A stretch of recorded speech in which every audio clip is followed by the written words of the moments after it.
ka, mas marami, 5 piraso.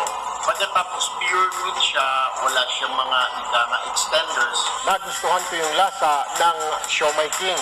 Masarap ang Siomai King sa lahat ng siomai.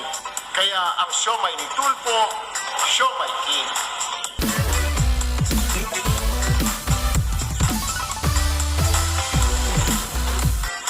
Siomai King kasi, kumpara sa ibang siomayan, ito lang yung bumili ka, mas marami, 5 piraso. Pagkatapos pure meat siya, wala siyang mga extenders. Nagustuhan ko yung lasa ng Siomai King. Masarap ang Siomai King sa lahat ng siomai. Kaya ang siomai ni Tulfo, Siomai King.